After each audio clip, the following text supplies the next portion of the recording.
Faith Focus and Follow Through Friday. This is your daily morning motivational message because motivation's a lot like taking a bath, brushing our teeth. We got to do it every day to maintain a specific standard.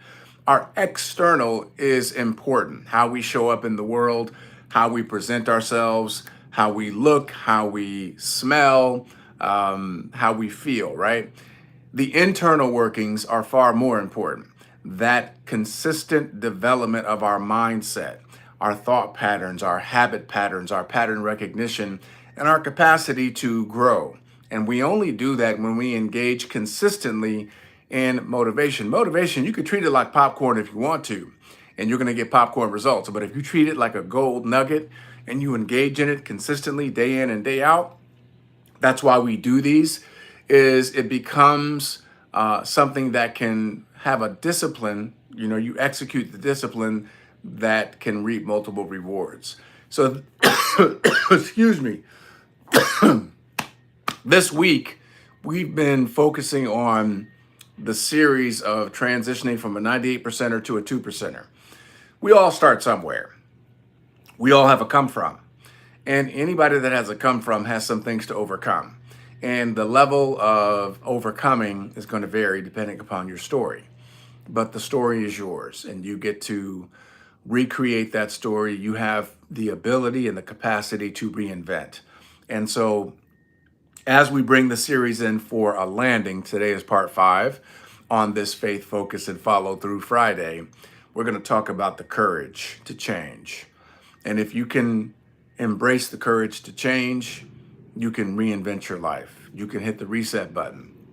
And if you're going after anything significant, if you're wanting to have something worthwhile in your life, you're going to hit the reset button 1,000 times.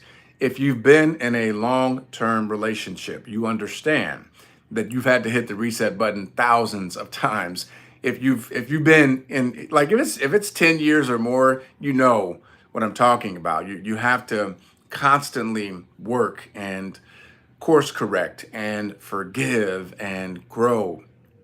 And if you're both committed to that, you can build something significant. But there's a lot of hitting the reset button. If you're wanting to get in shape and have a level of fitness, you've hit the reset button 1,000 times.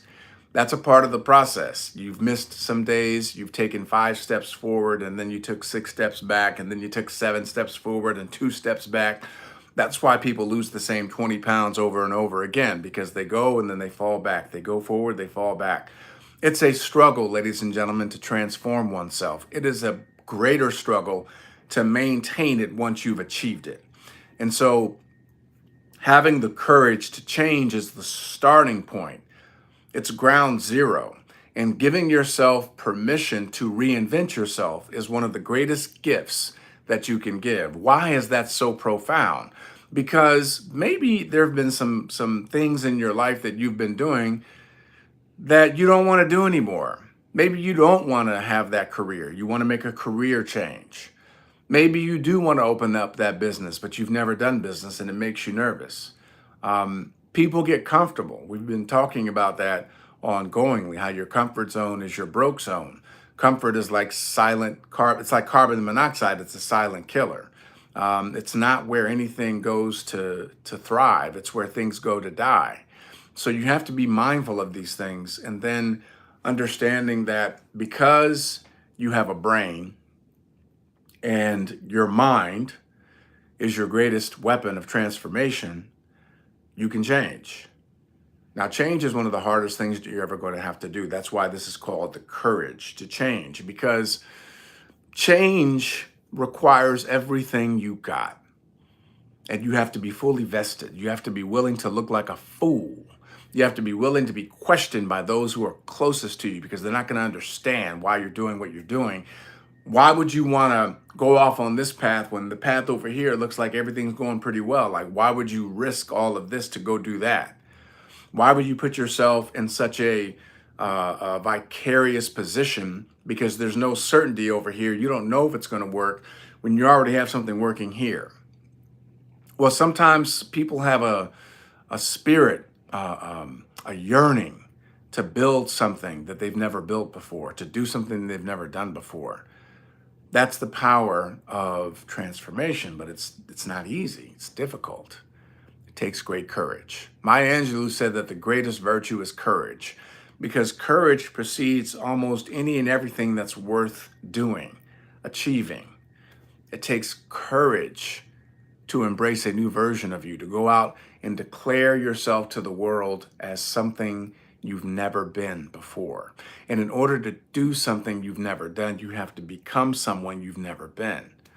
When I made the commitment to be an actor, I was all in. There was no other consideration, there was no backup plan. I burned the boats, and not succeeding was not an option. And so I had the courage and the conviction to give myself wholeheartedly to that pursuit. And I knew that as long as I could learn and I can work, that there was no earthly force that was going to stop me. And that's how I went from Cleveland, Ohio, having no one in my family, having no one in my friend circle that had any experience as an actor. I didn't know any full-time working actors. I had never met a full-time working actor, but I saw them from afar and I adopted them as my close circle of influence. Even though they didn't know me, I knew them. And I listened, eavesdropped on their interviews and reading the magazines and catching them on a video or watching something on television where they were telling a part of their story, and I would just grab as much as I could as a form of vitamins. And I fed myself these vitamins of success, these vitamins of what's possible. And so when I looked at Angela Bassett as she was tearing through her career, starting with Betty Shabazz and Malcolm X, and then Tina Turner and What's Love Got to Do with It, and I saw this person emerge. I did the research and I learned that she started by doing theater. She started by studying at the Yale School of Drama. She started by working with August Wilson doing his plays. And I said, man, if she could do it, maybe I could do it too. And I adopted her as a voice of consult. And then I saw Charles Dutton, who was in prison for homicide.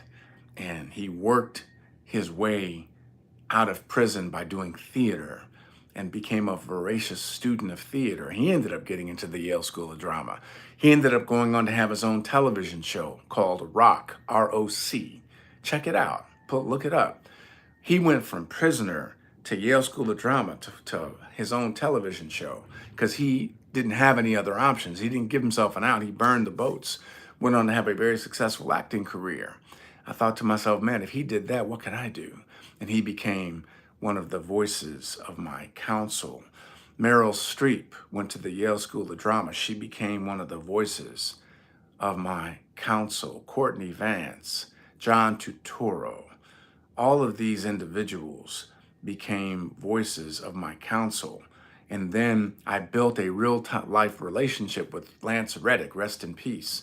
But Lance Reddick, this tall, statuesque man who had this air of dignity and just this regalness about him. And he was in The Wire, and he was in the John Wick series. He played the hotel manager. He just had a presence, and we built a relationship, and he's the person that I talk to in real life. And he spit the game on me about the Yale School of Drama because he was there, and he told me about he and Paul Giamatti. Check out Paul Giamatti. Check Billions is a great series he was a star in. And he said, man, you know, you need to come here. Like, this is going to be a great place for you. And I remember trying to decide between, I gotten accepted into NYU, Tisch School of the Arts, and I got accepted into the Yale School of Drama. The only reason these things happened was because I had the courage to transform myself. I had the courage of my conviction. I was never an actor when I was a kid. I wasn't an actor in high school. I wasn't an actor in college. Nobody knew. They were like, what? You want to do what? But I had the courage to reinvent myself.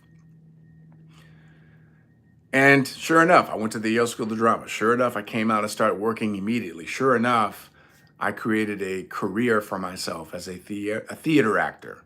And I worked on off-Broadway, and then I worked on Broadway, and then I did film, and then I did television. And I had an incredible journey.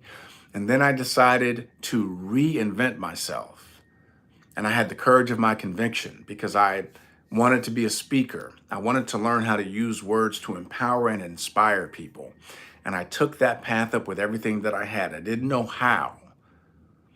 And as my great mentor, my great speaking mentor told me, Mr. Les Brown, he said, Ed, the how's none of your business. Commit first, create second. And so I committed and I did what he told me to do. I programmed my mind for success every day. I was reading books every day. I was reading 20, 30 pages a day because he told me to do that. He said, as long as you do that, you keep feeding your mind and you keep working your tail off, good things are going to happen. And he was right. And I spoke for free many, many times until I got my first paid engagement. And you know what? Within a year, I got my first paid engagement. Within 16, 17 months, I was earning from $150 an hour to $11,500 an hour because I did what Mr. Brown told me. I had the courage to change. I had the courage to embrace a new version of myself. I gave myself permission to not only hit the reset button, but to hit the reinvent button.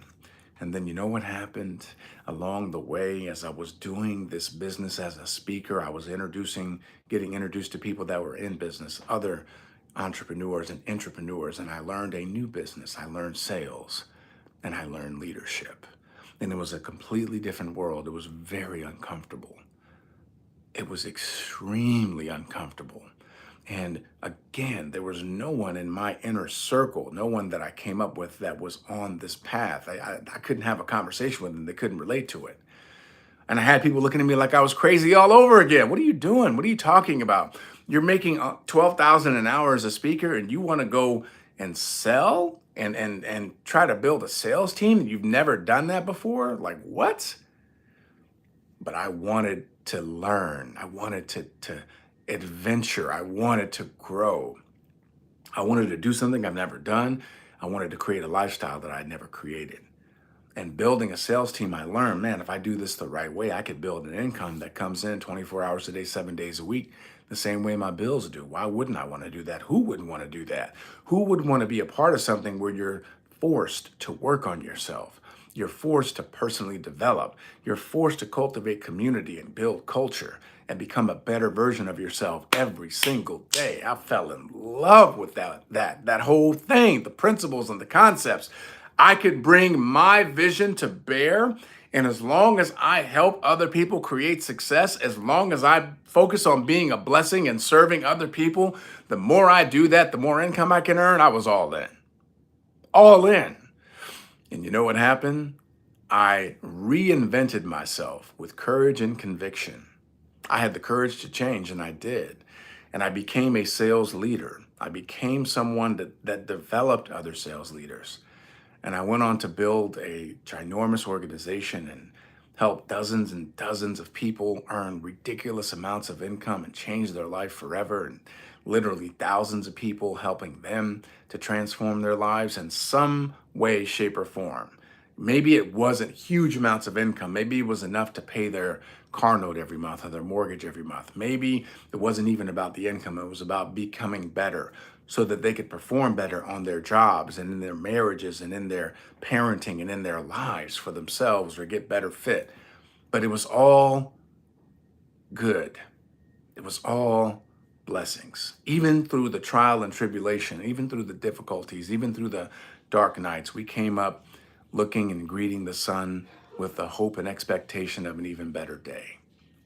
And so I invite you, as we bring in this series for a landing of transitioning from a 98%er to a 2%er, to give yourself permission to change, to give yourself the opportunity to transform. As long as you can learn, you can change. I don't care what age you are. I don't care what level of experience you have, what level of education you may not have or you do have. You can change. You can do what you will. And it could take you places that you never imagined. It could build a life. You could build a life for yourself that you haven't even thought was possible. No matter where you're at in your life right now. Do you have the courage to change? And if you do, you can write a brand new chapter. And after that, another new chapter. And that could be the second half of your book.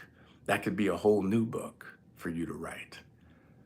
So I hope you got some value out of this week's series, transitioning from a 98%er to a 2%er.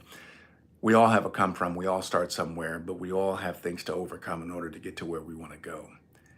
I challenge you to continue to cultivate an ever greater picture an ever bigger vision of who you're going to become and where you're going with your life, what you want to be, what you want to create.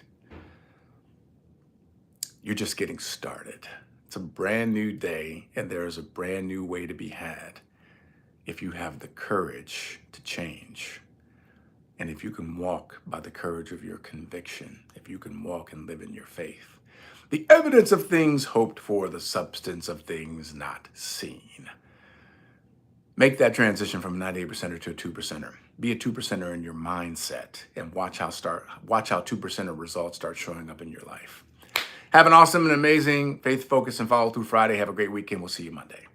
And if you liked it, please like and subscribe and share this message because it's a blessing to be a blessing.